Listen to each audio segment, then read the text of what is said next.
Subcommittee will come to order, and good morning to all of you, and thank you for being here. Today's hearing will examine U.S. policy toward Rwanda following the release on June 26 of a United Nations report confirming Rwanda's support of rebels who have ravaged the provinces of North and South Kivu in neighboring Democratic Republic of Congo. In the aftermath of the 1994 genocide, until the issuance of this report, the international community declined to comment on Rwanda's interventions in the DRC.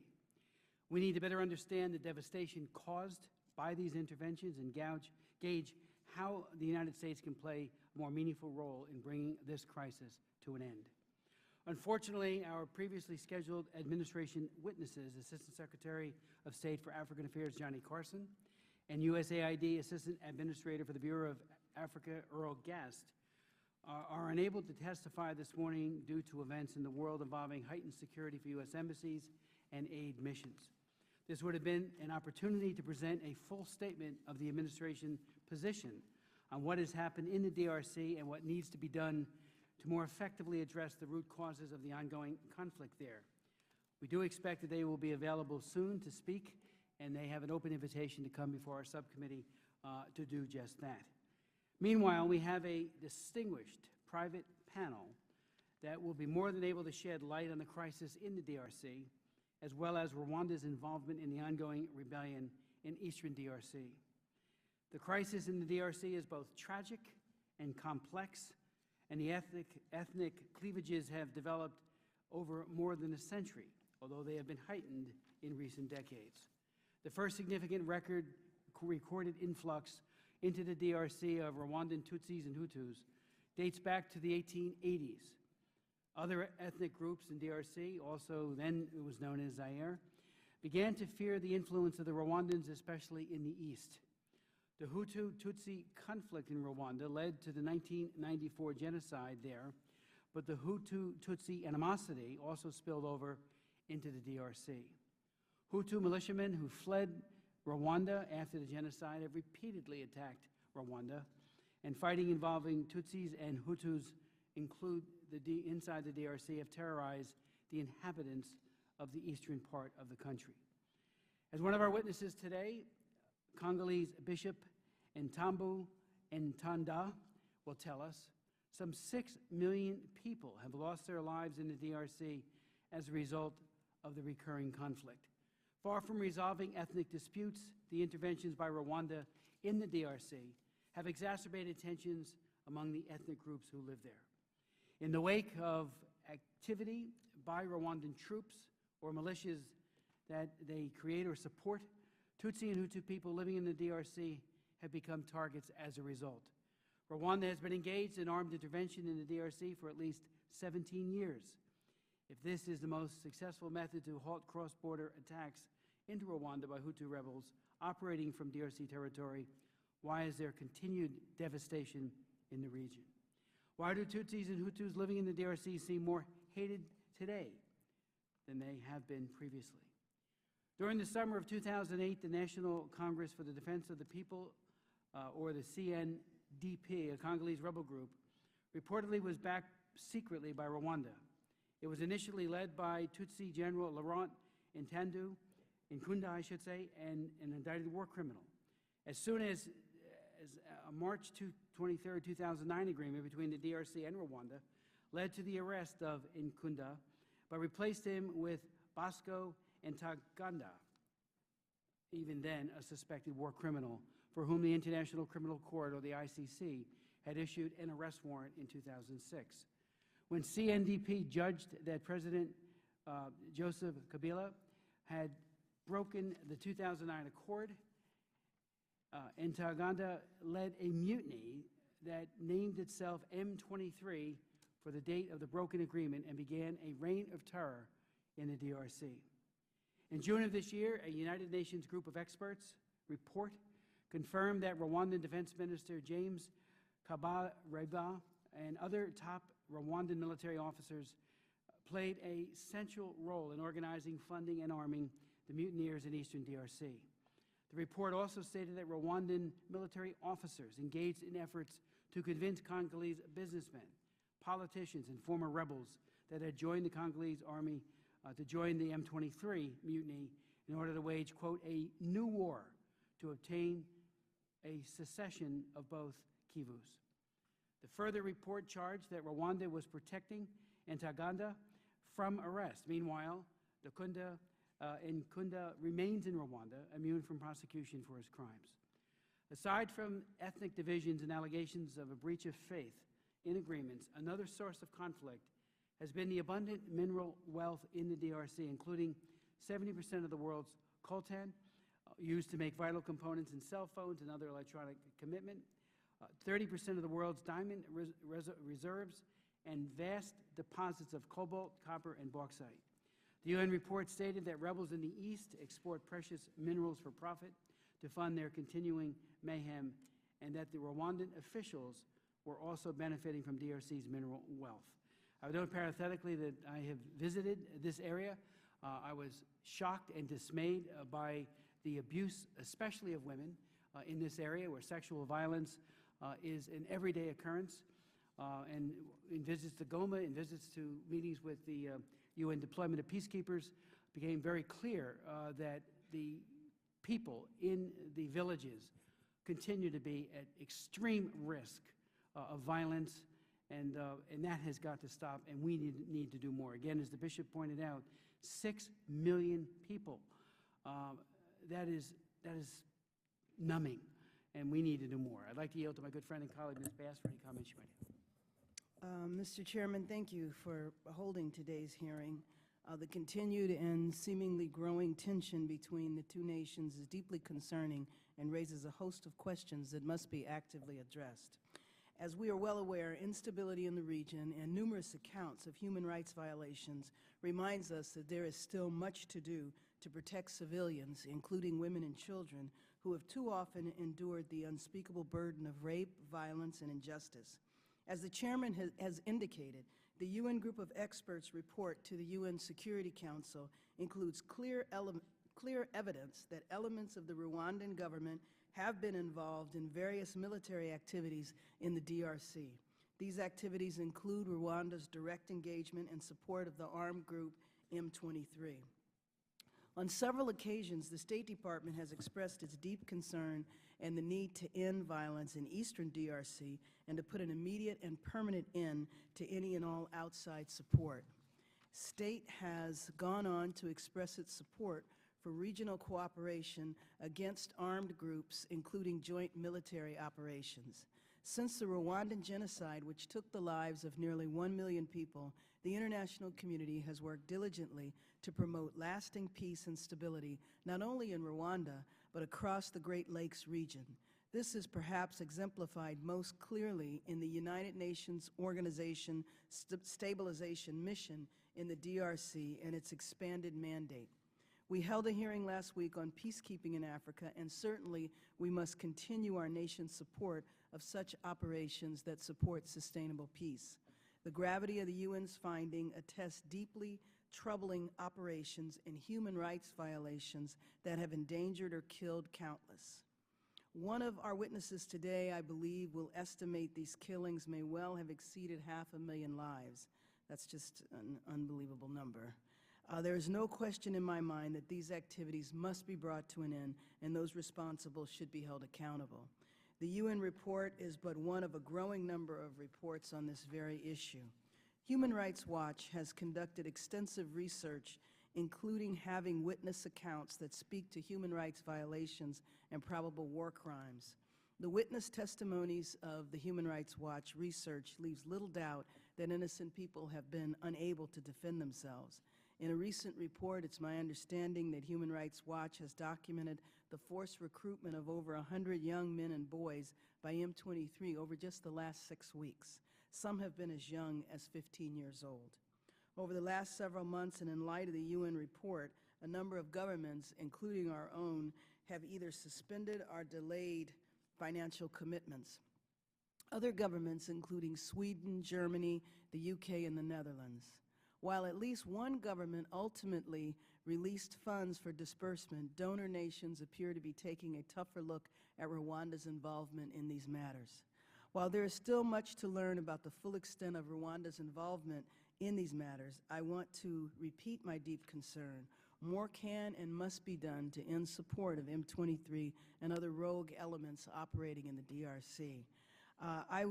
Number one, want to thank the presenters for coming today and giving your testimony. And before you give your presentation, I just wanted to offer a few questions in your testimony. So what can be understood by reports that M23 aim to cause greater instability and conflict?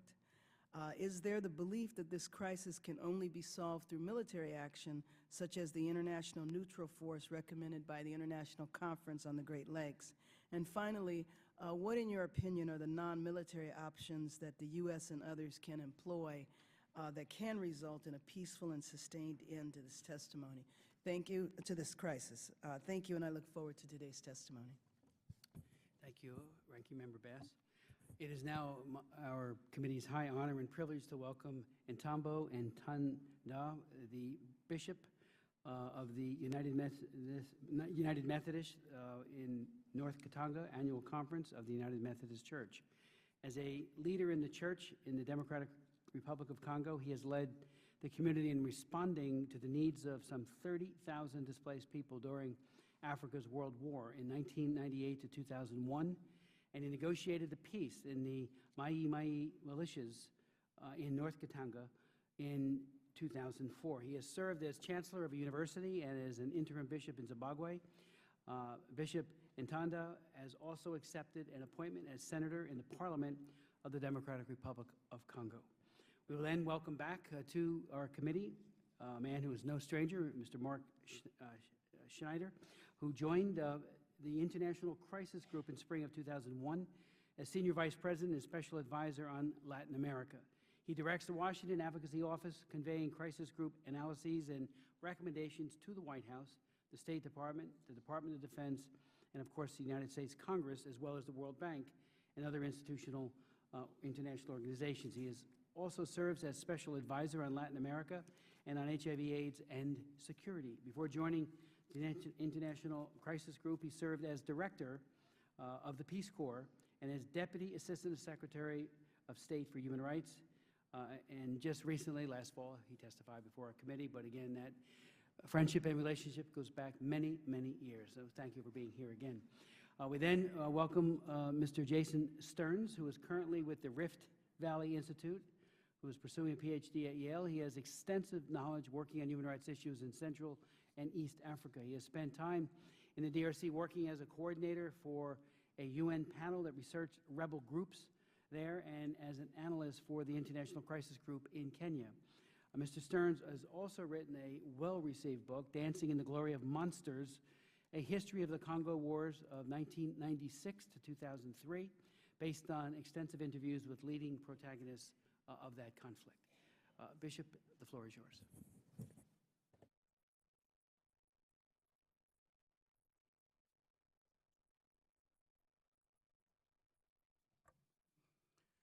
Thank you, Mr. Chair and member of the subcommittee. For the first time, we Congolese will feel be accepted by Americans. Why did we come? We came to seek for your assistance because we know who you are. You have power, you have strong word, and you have all the means to stop the war in Congo. Rwanda is attacking Congo and still attacking Congo.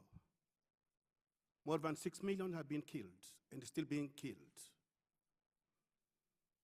We came to seek justice because everybody is looking, has a lot of guilty to feel guilty about the 800,000 who have been killed in 1994.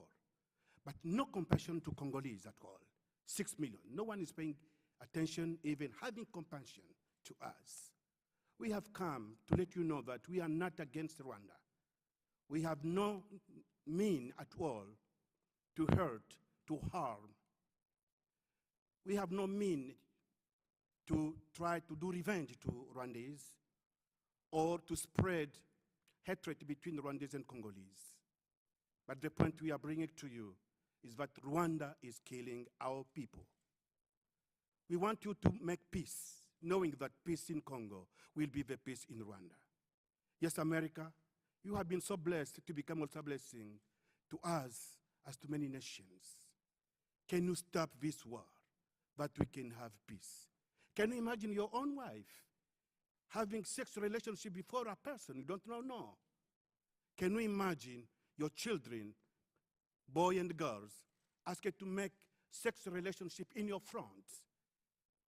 Can you imagine taking knives and so on, putting in the body of a woman or to cut her? Yes, this is enough. Congo has come to cry. We are facing 911 every day going on. Many cries, many tears, many deaths, many destructions. This is enough. America, you have a power. America, we know. You have a strong voice. And America, we accept. You have all the means to stop that war. Let the justice prevail. God bless you. Thank you very much, Bishop, for that very, very impassioned appeal to the United States and other countries to step in. Thank you so much, Mr. Schneider. Thank you, Mr. Chairman. And I want to thank you and the ranking minority member, Representative Bass, and members of the committee for continuing to focus attention on the cross-border conflict that once again is destroying lives and devastating communities in the Eastern Congo. The International Crisis Group has been reporting on the situation on the ground in the Congo and the Great Lakes for more than a decade. And I'm pleased to share the panel with Jason Stearns, who led our research for many of those years in the DRC. And obviously I'm honored to share the panel with Bishop Ntambo and his eloquent and emotional expression of concern for his people. Crisis Group is working on a new report that will call for a series of steps that to some degree attempt to respond to Representative Bass's questions. The steps that should be taken at the September 27th summit meeting next week that's been convened by the UN Secretary General, and at the planned October 8th International Conference on Great Lakes Region to bring an immediate end to the violence, to prevent the M23 and other illegal militias from consolidating their territorial control based on their lawlessness and atrocities that began in April, and to sanction Rwanda for its support of the M23 violence. And let's be clear, that violence is essentially motivated by greed and power. It's already produced, since April, nearly 500,000 displaced persons and refugees from the Eastern Congo provinces. The United Nations High Commission for Refugees only a few days ago put out a special appeal for $40 million to try and provide assistance to those displaced persons and refugees. One of the first responses that could be made is to bring together a group to provide relief through the UNHCR to those individuals, humanitarian relief. And I would hope that the administration would take a lead and that the committee could press the administration to take a lead in providing that kind of assistance. Tragically, the M23 militia has been armed, advised, supplied, and supported by elements of the government of Rwanda and Rwandan Defense Forces. According to UN experts, NGOs, diplomats, and including, as the committee has noted, the representatives of the U.S. government who have made that same appeal. The support must end once and for all. We believe the following steps should be taken. An immediate ceasefire to be monitored by MONUSCO, by the United Nations Stabilization Mission in the Congo. A full end to foreign support to armed groups, particularly an end to Rwandan support of M23. And as you've noted, there have been some sanctions on assistance, but if necessary, expanding those sanctions. And that would include by adding names to the UN sanctions list of any individuals and entities responsible for supporting the M23, including Rwandan officials if they found to be supporting the M23. Third, the arrest of Bosco Ntaganda and his transfer to the International Criminal Court. Fourth, a request to the ICC to investigate the M23 and other armed groups, especially regarding war crimes violations, child soldiers recruitment, what you've heard, rapes, and other violations. The full disarmament, demobilization of M23. And something that has been called for several years ago, that is a joint mechanism for border verification to end the incursions across the border, and an assessment of what has been done and what has not been done by both sides in terms of implementing the March 23, 2009 agreement. Mr. Chairman, if it sounds to you like deja vu, you're unfortunately correct. The only difference from what has gone on in the recent past is that the United States and other governments and the UN have finally gone public in telling the Rwandan government that it must end its support for militias in the Congo. If we had a time machine, we could go back to 2008, when the CNDP led a rebellion against the government in North Kivu, defeated the Congolese army, and made a mockery of a force of peacekeepers with the support of Rwanda. During that Goma crisis, Laurent Nkunda was running the CNDP. But in fact, we don't need a time machine because it's happening again. And many of the same characteristics have existed this time around.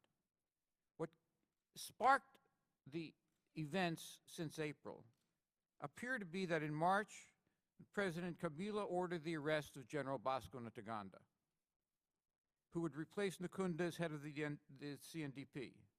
Ntaganda had been integrated into the Congolese armed forces, despite his being indicted for war crimes by the ICC. In fact, it was never a real integration. It was a fraudulent integration, because Ntaganda kept both command and control of the CNDP as a full unit within the FARDC, and CNDP kept control of illicit mineral exploitation.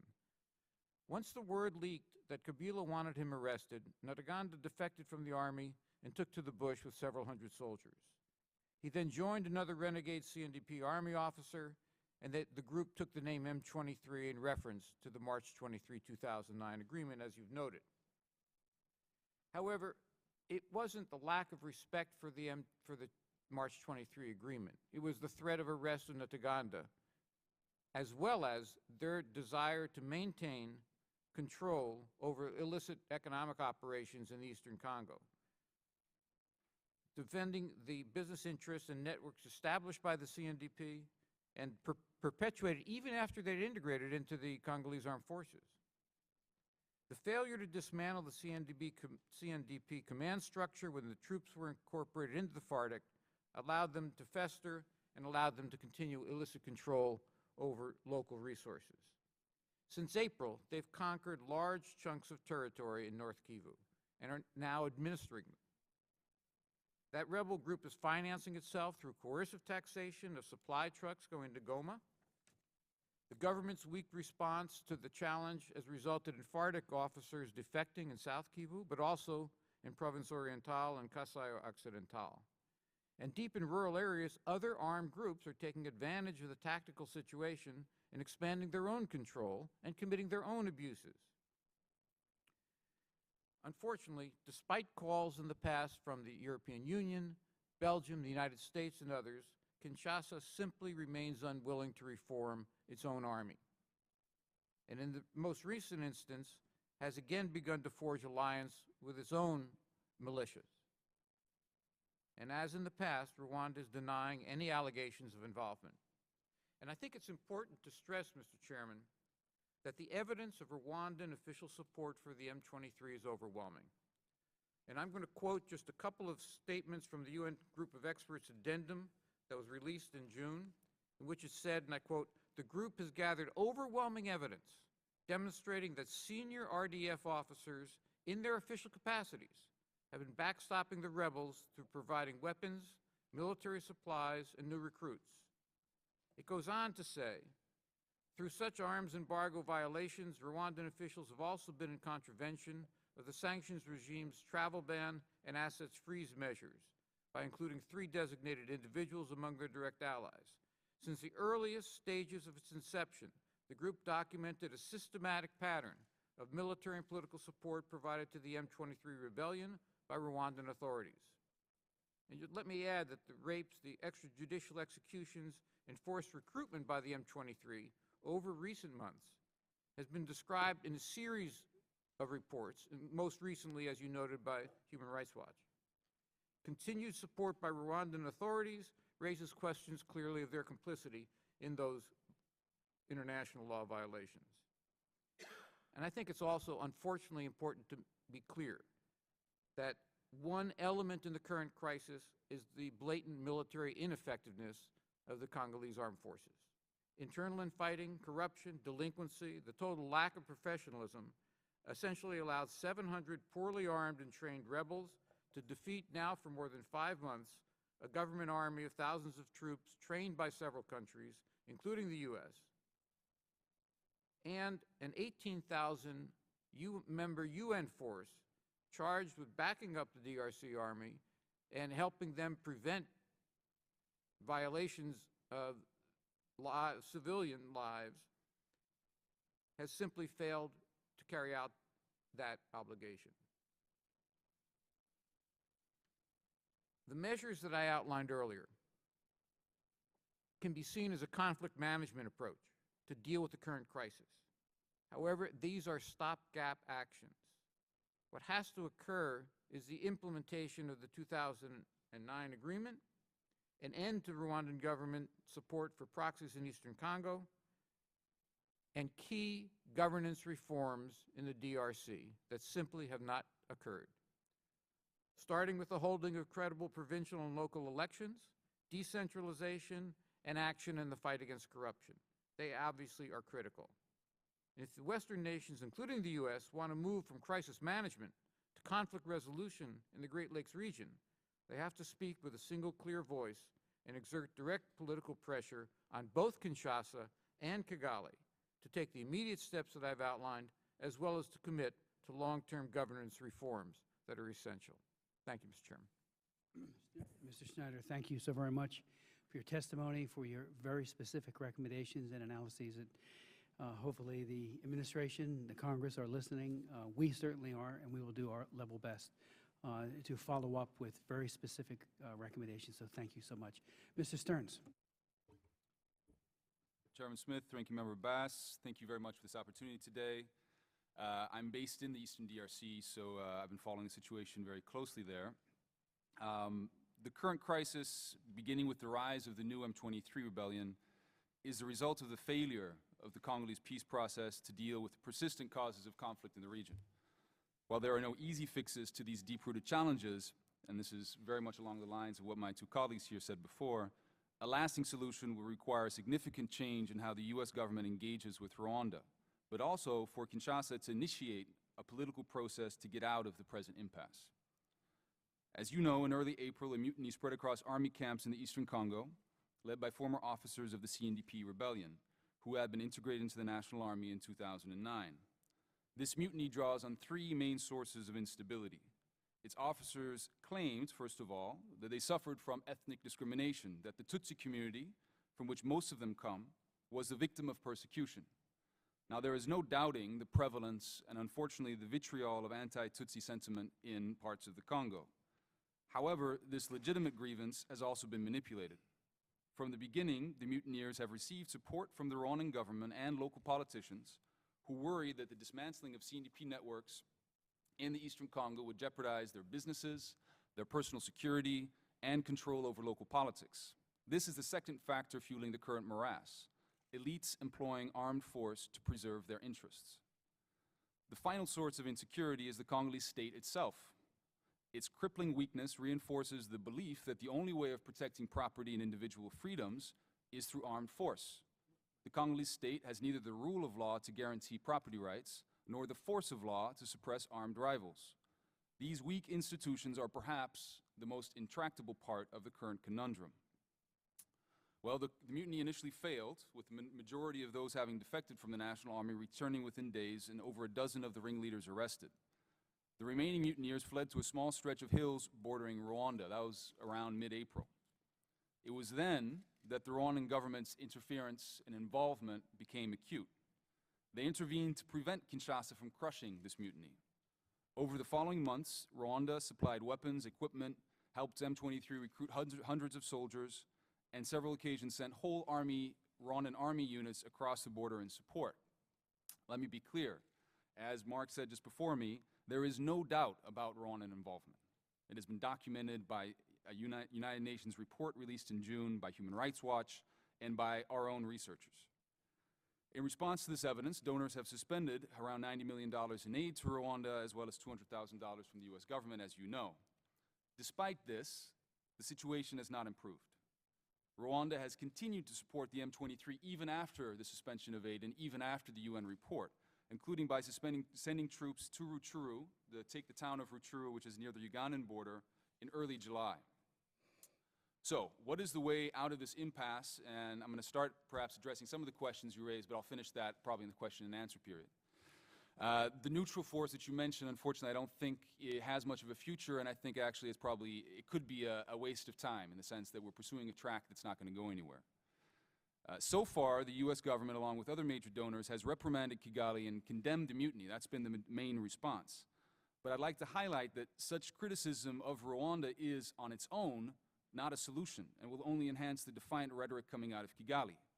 So while pressure on Rwanda must be increased as it continues to play a pivotal role in supporting the mutiny, it will not be effective unless it is part of a larger peace plan. In other words, pushing Rwanda in itself, bashing Rwanda is not a solution in itself. This political deal that must be initiated should strike a tricky balance, and it really is a tricky balance, between giving Kigali a way out and allowing Kinshasa to significantly dilute, if not completely dismantle, the CNDP networks in the Eastern Congo. Why is this? Why must there be a political deal? Well, the Congolese army, as Mark pointed out before me, cannot defeat the M23 with military might alone. And unfortunately, that's been clear in the battles that have been fought so far. Sooner or later, a deal will have to be struck with the mutineers.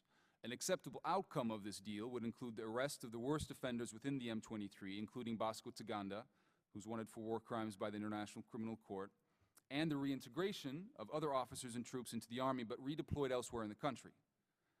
At the same time, the Congolese government should reach out to reassure its rivals. This includes helping refugees in neighboring Rwanda return home. There's around 50,000 Congolese Tutsi refugees in neighboring Rwanda, and setting an inquiry up on abuses committed by all sides since the mutiny began in April.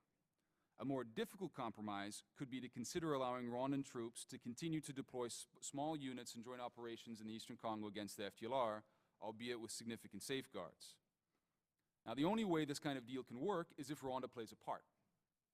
This means reformulating the kind of pressure we put on Kigali, from asking them to stop providing support to the M23, an outcome that's very difficult to measure, you're measuring an absence of something, to become an active part of a solution. The Rwandan government could, for example, allow the Congolese government and the United Nations to deploy troops along its border with M23 territory. It has a long stretch of border through which the support passes, as well as arrest key leaders of the mutiny, many of whom are based in Rwanda. You can just cross the border from where I live in the Eastern Congo to Rwanda and visit many of these people in their houses in Rwanda. This kind of deal will require strong and sustained pressure on Kigali. Donors, chief amongst them the United States, will have some hard choices to make. They can no longer see Rwanda's admirable successes in healthcare, education, and peacekeeping, and they are admirable successes, as separate from its interference in the Eastern Congo. Different kinds of pressure, including sanctions against individuals, suspension of military training, should be considered. I would also like to note that the United States government does not present a united front on this account, and this has also allowed I think the Rwandan government to take advantage of these internal differences within the U.S. government. The measures I have outlined are a short-term fix. In order to address root causes and prevent future violence, there will need to be much more far-reaching reforms. How can Rwanda and Rwanda's local allies in the Eastern Congo be persuaded that they do not need to support armed groups in order to protect their interests?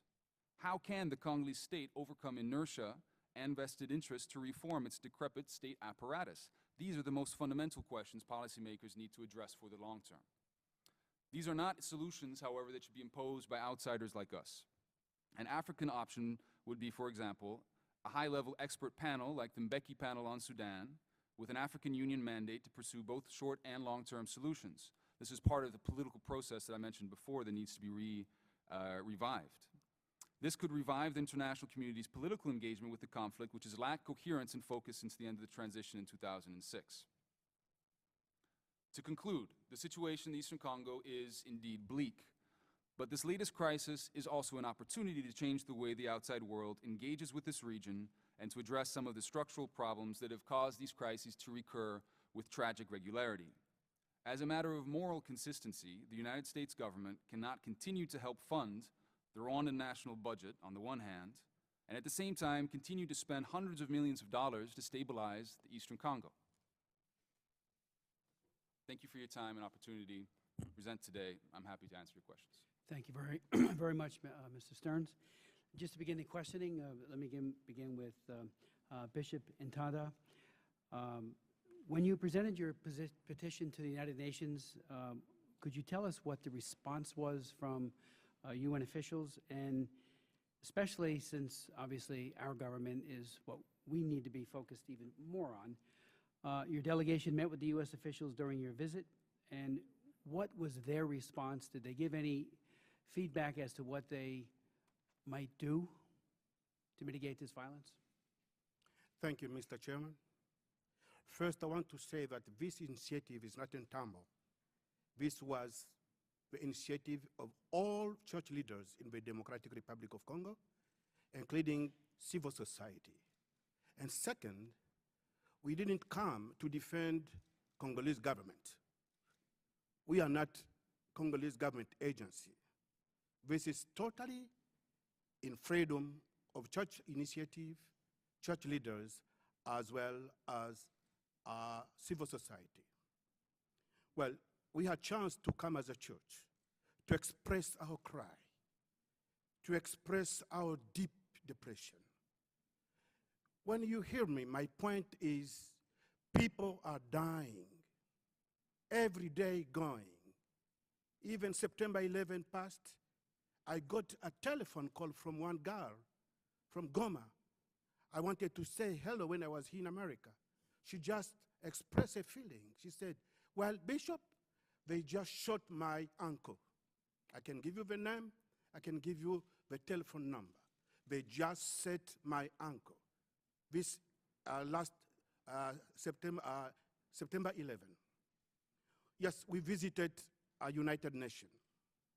The response was, you need to go to talk to great powers. I mean, United States, British, France, Russia, and all the members of United Nations to focus to stop this war. They are the ones who have the power in their hand and who can solve this problem.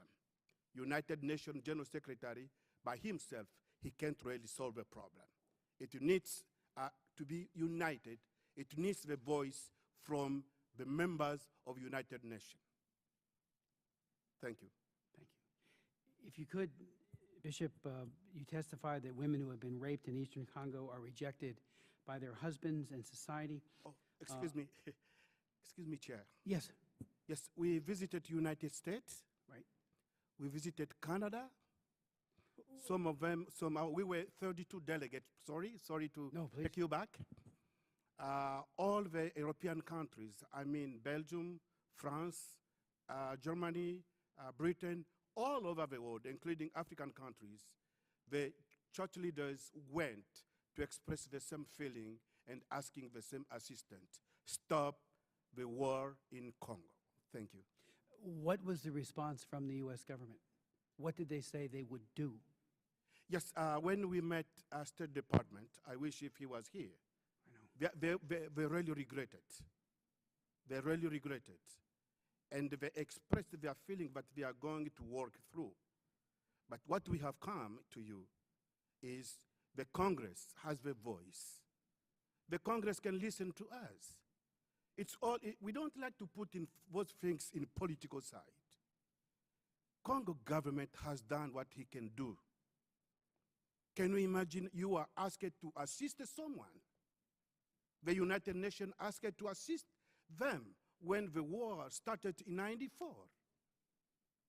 Congo opened the door. Now, instead of United Nations feeling its responsibility to take out refugees, this problem is Rwanda's problem. Once Rwanda stopped the war in Congo, Once the Rwanda is required to maintain democracy in his own country, once the Rwanda will accept these people who fled to Congo to bring them so they can have dialogue, we will end this war. The international community can put everything they want to Congolese. We did all we could do. We have passion to 800,000, compassion to 800,000 who died. We cried. We opened the door. But today, Rwanda is giving back. We showed love, but they show crime to us. It's so deep. International community, we ask to stop this war. We didn't come to do politics here. We came to share the truth that the war is going till today. Can you stop this war so peace can prevail between Rwanda and the Congolese? We Rwandese are not our enemies. Every day going on our border, you see children of Rwanda crossing, coming to Congo. You see Congolese crossing, going to Rwanda to buy food and so on. But it's the top. So this is the way we need to say, please, can you stop this war? Can you stop killings in our area? Human life is more important than minerals. Thank you very much. Let me ask Mr. Schneider or Mr. Stearns might want to speak to this as well. The U.S. does have a significant point of leverage with Rwanda through the World Bank multilateral aid, $135 million in general budget support to Rwanda. We are the major contributor to it. And it's a blank check because it's not like it's dedicated to alleviating poverty. It really goes to stabilize their government. Could you speak to what we need to be doing on the economic side to turn, to use that leverage effectively? I think there's no question that the United States needs to make it quite clear to the governor of Rwanda that one of the conditions for our relationship has to be an end to support for the illegal armed groups in the Eastern Congo. That has to be clear. And I think that there needs to be specific steps. Rwanda needs to accept the kind of joint verification of the border that we called for. It needs to remove its own troops, and needs to allow the MONUSCO to, at the very least, to set up mechanisms for verification against cross-border support. And those need to be conditions of our relationship. One expression of that relationship relates to budget support. I would hope that the U.S. would make quite clear that if Rwanda continues this kind of support for the M23, that this is going to have to be reviewed, and that together with the Congress, that it's unlikely that you're going to see continued support, open-ended support. If I could just address that as well, I think a couple of different things. The number one commodity the Rwandan government cares about is its reputation. So symbolic pressure can actually go a long way with the Rwandan government. If Rwandan government today attracts Starbucks and Rick Warren and Tony Blair, it's not because it's such a great economic opportunity, it's because people see it as a symbolic beacon of hope in Central Africa. That storyline needs to change, if you will, and the U.S. government can help change that storyline as well. As I said before, the Rwandan government has made enormous progress internally on development indicators, but that can't be separated, as it has been so far, from its involvement in the Eastern Congo. The second thing I would point out, and this is really just to agree with Mark, is that despite the defiant rhetoric coming out of Kigali, they are very sensitive to financial pressures as well. In 2002, it was the simple abstention of the U.S. government from a vote in the International Monetary Fund on a credit facility. They didn't even turn it down, they just abstained from voting. That put significant pressure on the Rwandan government to withdraw its troops in 2002. And they did. They withdrew their troops immediately after that. Not to say that was the only reason, but just to say that things like that, I think, can go a long way. Now, we have yet to see what's going to happen later this year. The UN Group of Experts' final report is going to come out in November. And all of these countries that suspended their aid have to decide on whether they're going to disperse their aid or not. All they've done is suspend their aid. But I do think that raising those issues at the level of the World Bank is going to be important, especially because the U.S. government itself provides no budgetary aid to the Rwandan government. It just works through programs. And we don't want to cut HIV/AIDS funding through PEPFAR and other things. Let me ask you, what is it? Could I just make one other point? and that is that in the next several weeks, there's going to be an opportunity for President Obama to speak to President Kagame at the summit in New York. Secretary Clinton, presumably as well, will have the opportunity to speak with President Kagame at the General Assembly. It seems that this kind of demand for an end to support for M23 needs to be made at that level. Could I ask you, what has the administration done? Has it really stepped up to the plate? You mentioned earlier, since April, 500,000 people displaced, and of course, that's in addition to those who have been slaughtered or raped. But 500,000, that is a huge number of dislocated people who are then vulnerable not just to the elements, but to further bloodshed and exploitation. I think that there's no question that there's been an increase in humanitarian assistance. The point, though, is that the UN, in its most recent appeal, has indicated that it still requires additional support for those displaced persons and refugees. And as I say, I think that that needs to be, the U.S. should take a leadership role in that. I should add that there's no question, as you know, that there have already been communications and concerns expressed by the U.S. government at the highest level to the government of Rwanda. But at this point, this is the point where they need to cease assistance to the M23. And to be frank, I don't think we can wait till the end of the year. Right. The kind of reports that the bishop has just described, those reports are horrendous, and the violations need to cease. Mr. Chair, if I could just add to that, and this sort of, I think, reinforces Mark's point that this needs to be taken to a higher level. The response, the U.S. government suspended cut $200,000 in military aid, but that wasn't even really a response. That was a trigger in a law. They had to do that. They hadn't have a choice. Otherwise, they haven't done very much in terms of aid suspension or cutting because they don't want to cut programs. They go to poor people in Rwanda. There have been several phone calls been put in, but I'd like to highlight the fact that on numerous occasions, President Kagame has not picked up the phone when Assistant Secretary of State Carson has called him. There was a phone call put in by an Undersecretary of State, but in recent months, I'm not aware of the fact that the Secretary of State has actually had any contact with him. So the mood in Kigali, where I just was a couple of days ago, at least from some members of the Rwandan government, is we can weather this out. The British government just disbursed at least part of the funding that they had suspended, and they feel the tide is swinging in their favor. So I think that, as Mark said before, the point needs to be hammered home that, that the eyes of the international community, and particularly the United States government, are on them. Which is precisely why we have convened this hearing. Bishop? Thank you, Mr. Chairman. This is the concern, as well the expression of church leaders and church society. If you are willing, I can read to you, please. In order to prevent the situation from escalating further and ensure the armed groups and the militias persist, we propose the following concrete measure. 1, condemn Rwanda for its support to the armed groups. In this regard, we ask to all permanent members of United Security Council not to accept the candidacy of Rwanda as a permanent member of United Security Council. 2, support the proposed international force necessary to secure the border between the DRC Congo and its neighbors in the east, Rwanda, Uganda, Burundi, and gives this force a mandate to use force in order to eradicate all negative forces which are active in the eastern part of the Democratic Republic of Congo.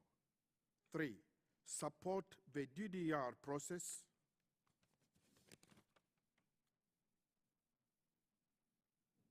4, engage in ECC in the prosecution of the Rwandese leadership because of its insurgency in the Democratic Republic of Congo. And finally, support the process of reforming the DRC security sector by building a strong military and police. Thank you.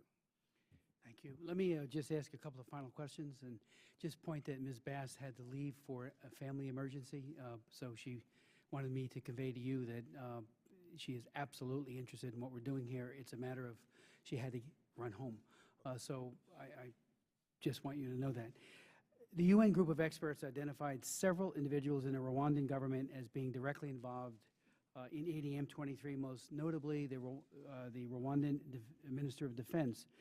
What is being done to sanction, to hold them to account individually, not just collectively as a group, but individually for breaching those sanctions? I think that what has to happen is that information from the UN group of experts has to be brought to the Sanctions Committee, and actually the report will go to the Security Council, and then they have to make a judgment. So that'll be in November? Yes. Okay. I just to add on that point, because the UN group of experts, I think, is the key sort of fulcrum, if you will, of pressure on Rwanda at the moment.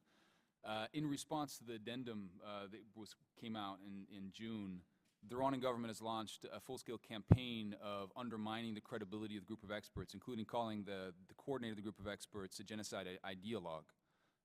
It's a smear campaign, and I don't think anybody has really bought into this a whole lot, but it will be, there are some signs that members of the Security Council will try to undermine the group of experts because of this. The group of experts is a key tool, not only for Rwanda, but around the world. These groups of experts are a vital tool for diplomacy. So I would just also highlight the importance of the final report of the group of experts who have done a very rigorous job in the region in terms of documenting these abuses.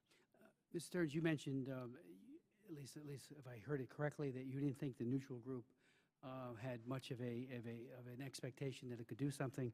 I would note that only Tanzania has pledged troops. Could you maybe elaborate on that, why you think that's a non-starter? I think two main issues, staffing and funding, but also the mandate. It's a neutral force, so by definition, you have to have countries that are not involved in the conflict, and they have to be African countries. So already that reduces the number of countries that can contribute. You know, I'd like to note that the UN peacekeeping mission has always had a terrible time getting troops to participate in much less risky operations than this one. The mandate, at least according to the ICGLR, the regional grouping, would have to be offensive military operations against the M23 and the FDLR in extremely difficult terrain. So who would staff this? You pointed out only Tanzania has come forward. Who would fund this? Donors are already funding a 1.4 billion annual budget for the UN peacekeeping mission.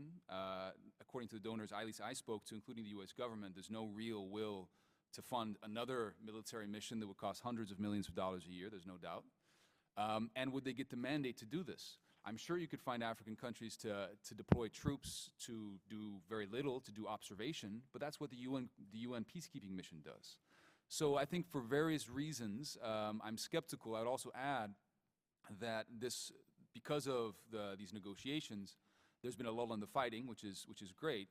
But this has also offered the opportunity for the M23 that just started off with 700 troops, so they had a serious manpower problem, to continue recruiting. Their main challenge was manpower. Over the last 3 or 4 months, they've been able to recruit probably over 1,000 new troops. So this lull in the fighting is not only may not lead anywhere, it may actually further M23's aims. Let me just ask, MONUSCO's rules of engagement, you know, when I was in Goma in January of 2008, I had extensive talks with the commanders and talked to a lot of the troops, as well as those who were investigating sexual crimes committed by the peacekeepers themselves, and held a number of hearings about that terrible, terrible, ugly exploitation of little 12 and 13-year-old girls. But that said, what about the rules of engagement? Why is a relatively small but seemingly agile and highly intense group of people, M23, able to thwart government troops and MONUSCO? I think that's one of the questions that we have as well, Mr. Chairman. It appears to be, at the very least, more a question of political will than of legal authority, in our view. That is that the mandate to protect civilians and support the FARDC troops in doing that would seem to provide sufficient authority that where you have an illegal rebellion of an armed force that carries out rape and extrajudicial executions, that force legitimately should be countered and acted on using whatever means are necessary by MONUSCO in support of the FARDC forces. And the answer right now is that they have not taken those actions to directly go after the M23. And I would argue that their mandate is, in rules of engagement, are sufficient to do that. Chairman, one of the problems is that, and Mark just mentioned that, there's two parts of the mandate that are relevant here. There's protection of civilians in imminent danger, but there's also support to the Congolese army. They emphasize the latter and not the former. In other words, they conduct operations in support of the Congolese army. They do not conduct on their own offensive operations against any of these forces. And they are frustrated, obviously, by the incapacities of the Congolese army itself. So I think that... and again, that's an old story. And that's a very old story. I mean, we're getting back to a problem that I used to work for the UN peacekeeping mission, and even when I was there, we tried to get our troops to deploy aggressively, and they say, we didn't come to the Congo to be sent home in body bags, was their answer. So that's a whole other can of worms probably to open up, but I think that point probably should be reiterated as often as possible. Bishop Ntenda, if you could just, in your testimony, you noted that women who have been raped in Eastern Congo are rejected by their husbands in society. On my trip there, I went to Heal Africa and met with a number, it was a faith-based initiative to try to help women, and it provides other health care as well. But women who have been so abused, and I know there are other faith-based initiatives as well. What impact has organizations like Heal Africa in Goma had on helping those women? I was awed by how women who had been so horrifically abused had smiles on their face, had a sense of hope, had a resiliency and a courage that was otherworldly. It was so strong. And I think the faith component certainly is a major contributor to that, because they do find healing, and they realize that they've been victimized. They had nothing whatsoever to do with it, but their husbands. What is being done to try to get them to realize that the exploitation, stand by your victimized wife? Could you elaborate on that? Thank you, Mr. Chair. Unfortunately, I don't know that organization. Okay. I wish. But the point is, the rape of a woman, she will be rejected by her own husband. It's like you have committed adultery. I don't like you. It's not just rejected by her husband, rejected by the clan. No one will accept her. Imagine such woman affected in her body, rejected by her own family. She has no way to go. And it looks like the humanity has rejected her. It's so painful to her. Not even that. There is some women who get pregnant and have, children. And those children are not accepted in the family. And those children, they don't know where to go, which means the father, the mother, and the baby are all rejected. All those atrocity is brought to us because of a war. We didn't have such kind of culture in our system, but it was a result, consequence of a war. This is why we project to finish that war. We need to know to come to the source. The trouble in Rwanda. Rwanda has to be responsible to his own people, not to bring war to Congo. Once we have peace, I think we will be able to deal with our own problem inside.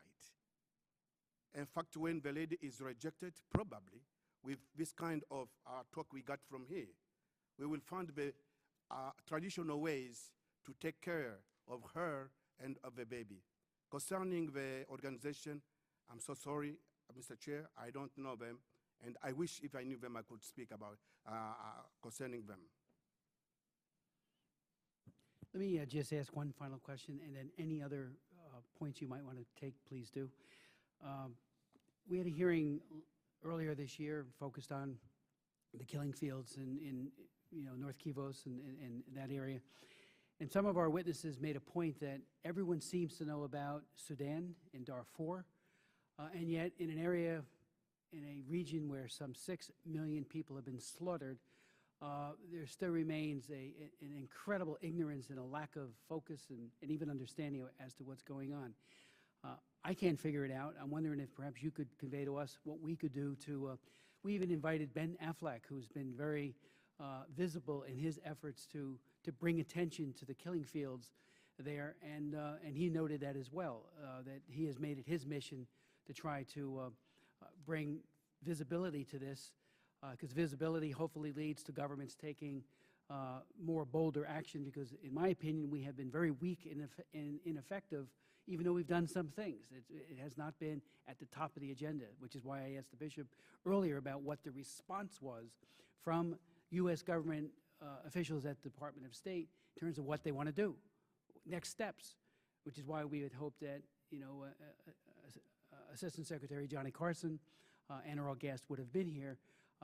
We do have an open invitation, as I said earlier, to them, because we want to ask the tough questions. But why are we asking tough questions? Because people are dying and they're being displaced as the killing fields continue. So why are so many people unaware of what's going on there?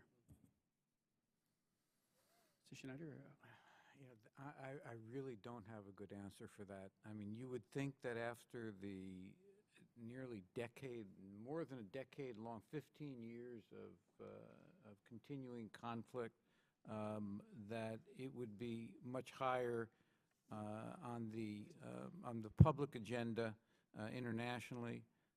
With the level of just human tragedy, you would think that the media would have focused more attention on continuing attention on it.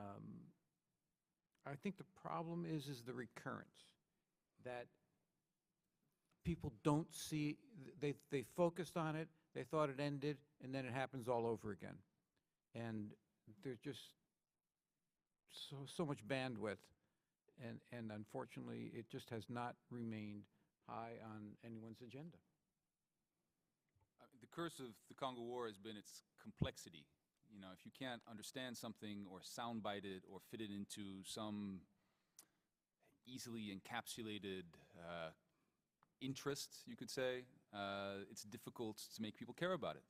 What is the Congo War about? You can see already it's difficult. It's about, you know, 17 different acronyms and 18 different actors and about 16 years of history or hundreds of years of history. So because of the difficulty to encapsulate the war, it makes it much more difficult to care about. I think that's a key problem. That doesn't make it an excuse or a pretext not to do something, but I think that's a key challenge for all of us, for journalists, for politicians, for advocates, everything. I think in terms of how to get out of here, I think that there's some things we can do in the short term we can do a lot more. We've mentioned many of them today. I think there are many very intractable parts of the situation that are going to be difficult to solve. And I think, you know, for example, creating a strong central Congolese state that would be able to deal with groups like the M23, even with Rwandan support. As Mark pointed out, they've thrown, you know, thousands of troops against this small rebellion and they haven't been able to defeat it. Reconstructing a strong Congolese state is going to take decades, unfortunately. Now, we can help much more than we have in the past, but I think that's one of the main conundrums. How to get out of this sort of impasse in the short term, just to sort of summarize some of the things that we mentioned today, I think that there needs to be a political process that's going. I don't have a faith in the military solution. I don't see either the Congolese government or an outside military solution being imposed. In other words, there needs to be a political process in which the Rwandan government will have to play an active part, which means pressure on them, but also means considering them as a partner in this process.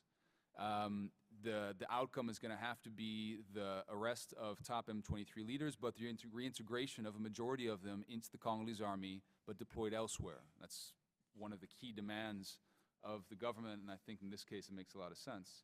I think in terms of the U.S. government, they have to get their ducks in a row to a certain extent. We have, you know, different agencies and different players saying different things. When the UN Group of Experts report was submitted to the UN Security Council in June, the U.S. government blocked it initially. And not because the U.S. government's policy was to block the report, but because individuals within the U.S. government did not think it was productive in the long term. And this is a result of disagreements within the U.S. government. So I fully encourage your initiatives to ask tough questions to the U.S. government, because I think that the higher this goes up in terms of the priorities, the fewer the disagreements will be. in part, it's because it's such a low priority that disagreements like this are able to break out. And I think that finally, as I said before, the U.S. government needs to take a tough look at its financial and political engagement in the region.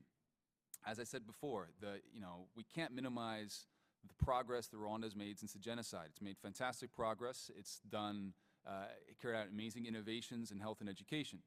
But then to sort of hermetically separate that from what's going on in the Eastern Congo doesn't make a lot of sense. And that's been a problem that we faced over the last 15 or 16 years, to make people understand that here in Washington. So I think, just to summarize, that's not a panacea for what's going on, but there's definitely some ideas there for what can be done here in Washington.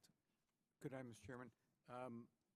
You mentioned what is being done in terms of trying to provide some assistance to the women. And I think that I think that USAID is providing assistance to a variety of programs that you've seen. I was on a panel with Dr. Mukwege and the Panzi Hospital and providing support there. But much more needs to be done. But the critical thing is ending the rapes going forward. And that means dealing with this problem of illegal armed groups and FARDC not under sufficient control in the Eastern Congo. And with respect to that, I think that you do have to ask yourself whether this can be done solely by looking at how do we stop the current violence. What we need to be asking is, how do we get to a point where the DRC government is more effective, more stable?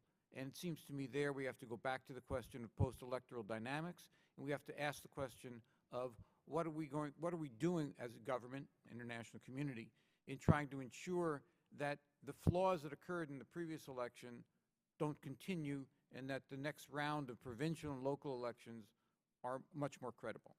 We have to go back to the question of security sector reform and the rule of law. And we have to look at what is being done and ask ourselves what more can be done in the future.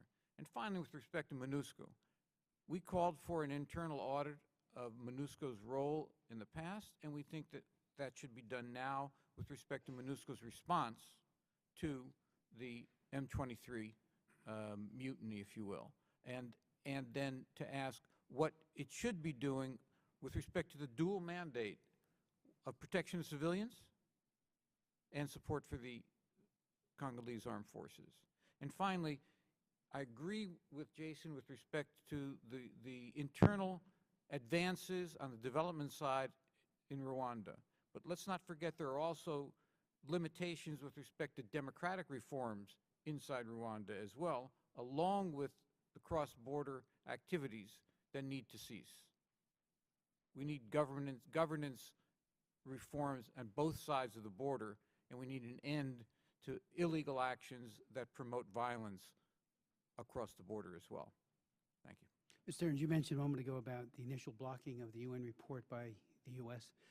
What grade would you give the Obama administration in terms of handling the M23 crisis? I mean it because, going forward, we're all hopeful. We all want things to change. But we really have to be honest and very tough as to whether or not we have done enough. What grade? It's a great. I would give them A for apathy. Okay. It's and not sort of connote any sort of degree of excellence by A. The key problem the U.S. government has had is apathy. It's not that they've done the wrong things; it's that they haven't done anything at all. As I said before, there will always be internal disagreements within the U.S. government with regards to different issues. But it's because it's at such a low level of priority that you shouldn't have the U.S. delegation to the Security Council saying one thing and then State Department saying something else, which is what happened when the support report was submitted to the UN Security Council.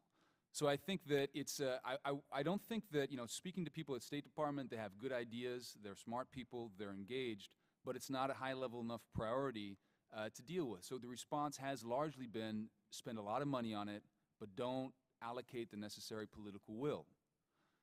We spend a lot of money on the region, and I think actually that money is compromised by the fact that we don't engage politically enough. And so you have this paradox with the fact that a country like Rwanda is 50% of its budget almost is financed by foreign aid. In the Congo, it's exactly the same thing. And yet, when you go to Kigali or Kinshasa, you hear diplomats, they're wringing their hands and saying, but we don't have any leverage. So how do you don't have any leverage, even though you're financing them to the tune of 50% of their budget? It's because it's not a political priority for anybody. In most of these countries, policy is set to a certain extent, to a large extent, by the ambassadors themselves, because it just doesn't rise high enough on the flagpole here in Washington. So, I would say the Obama administration has not been engaged enough. Rather than doing the wrong things, it just hasn't done very much at all. Mr. Schneider. Thank you, Mr. Chair. Oh. I was really wondering, and thank you for the question, why it took so long to solve this problem of 6 million. This is why we came to you as someone from emergency. Why so long? The people who were able to take steps, they didn't. I think Congress has to take steps now. This is your time. Yes, this is Congress, your time. We can go around politics. We can condemn the government and so on, but people are dying. This is our concern. And Congress, in your hand, you have the salvation of all Congolese people. You are the one who will build a strong wall between Rwanda and the Congo, a wall of peace, a wall of love, a wall of justice. We beg to you, you can do something. Thank you very much. And at the end, we will never allow to lose even 1 inch of our country. In other words, we will never accept balkanization of our country. We remain united as United States has been united after September 11. You were as one nation to fight the enemy. And we will remain as one nation to fight, but we can bring peace, we can bring love, we can bring justice between the two nations. God bless.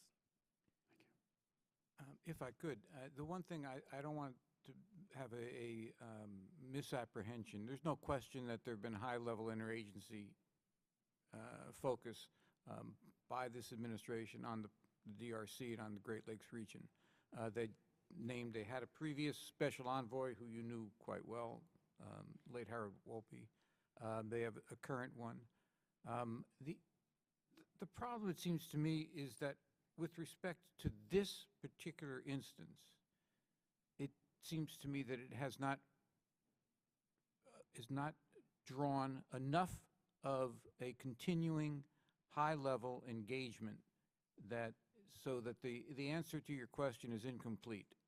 And that's really what we need to see now, is a more activity directly at the highest levels in order to make it clear that there has to be an end to cross-border support for the M23, and the M23 simply has got to be dismantled through a political process or a military process.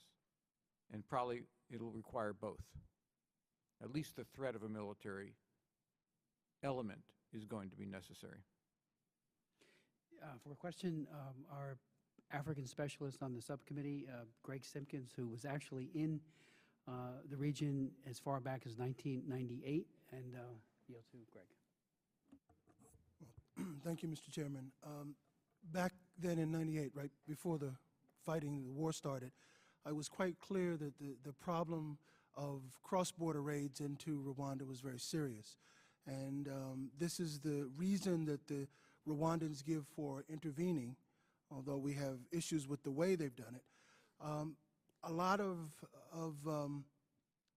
suggestions have been made for how we deal with this. Is there any strategy that you've seen that you think will work to finally put an end to these cross-border raids so that there's no reason for the Rwandans to intervene? You said the neutral force probably is not going to work. We still have MONUSCO there, which is, I believe, 2,000 troops under its mandated level. There is still the Congo Army. What means is there available to finally bring an end to these raids? I think that, ironically, the best way, the most successful approach has been joint operations between the Congolese government and the Rwandan army. This was the 2009 peace deal that integrated the CNDP into the Congolese army, brought about joint operations between those two countries. Now, those joint operations had terrible humanitarian side effects. I wouldn't call them side effects, consequences that I would never underestimate. But the fact of the matter is that the FDLR that had been carrying out these cross-border raids has been hit extremely hard in the last 3 years. In the last 3 years, they've probably lost between 60 and 70% of their troops. They are now currently estimated to be probably not more than 1,000 to 2,000 troops. So compare that with 6,000 to 7,000 back in 2008. Even according to Rwandan security officials in private, when I speak to them, they almost laugh. They say that these people are not, they still have the capacity to carry out terrorist attacks into Rwanda. And I think that is still a concern of the Rwandan government, especially against installations. But, you know, the last serious attack they carried out into Rwanda was in 2001. So it's been 11 years since any serious number of these people crossed the border and carried out an attack. Since then, you've had great grenade attacks, some of them which are probably carried out by FDLR troops, some of them not. But the FDLR as such is a dying organization. There's no doubt about that. But ironically, it was this peace deal that had brought about that. And ironically, again, if there has been any respite to the FDLR, it's these new attacks. The FDLR is a mercenary organization, so they breed on insecurity. They are there at the moment praying that the Congolese government will reach out to them because the Congolese government's now fallen out with the Rwandan government. So I think that in terms of how to go forward in the future, I think that, as I said before, you know, if the Rwandan government really is motivated, and I don't think it's solely motivated by the FDLR, but that's certainly a consideration, then the Congolese government can consider, should consider to allow the Rwandan government to continue joint operations against the FDLR in its territory. The Rwandan government, up to last year, up to early this year, had 2 companies of special forces deployed on Congolese territory. And that's something they could consider to continue doing. But I think that the FDLR as such, as an organization, is on its last legs.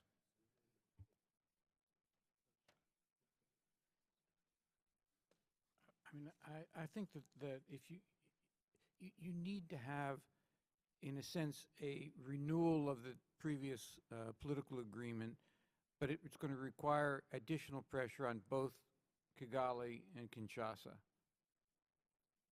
And I think that an element of that has got to be finally an agreement for this cross-border verification against cross-border incursions, both ways. And that's where it seems to me as well that MONUSCO needs to play a stronger role than it has in the past.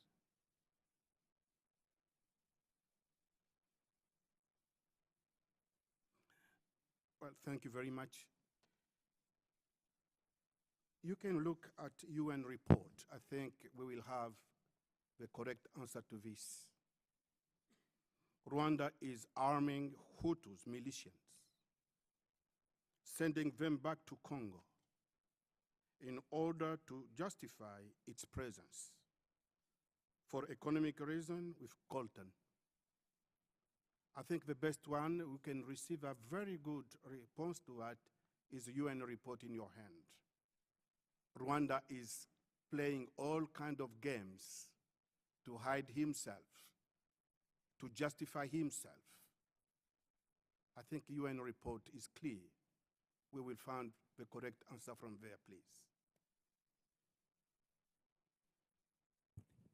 Thank you very much. I would say to our very distinguished witnesses, you have given us a clear blueprint. Hopefully the administration is listening as well. We will follow up very aggressively, which is why we had the hearing in the first place, to really get your take. If you have any final words or any comments you'd like to convey to the committee before we adjourn. No, I want to thank you, Mr. Chairman, and I do think that it would be useful during these next several days, given the sessions that are taking place at the UN next week and 2 weeks after that in the region, to make clear your concerns. Thank you. We had spoken earlier, and your suggestion, Mark, of a letter, I think, is a good one in follow-up to this. So thank you for that. The hearing is adjourned, and thank you so much.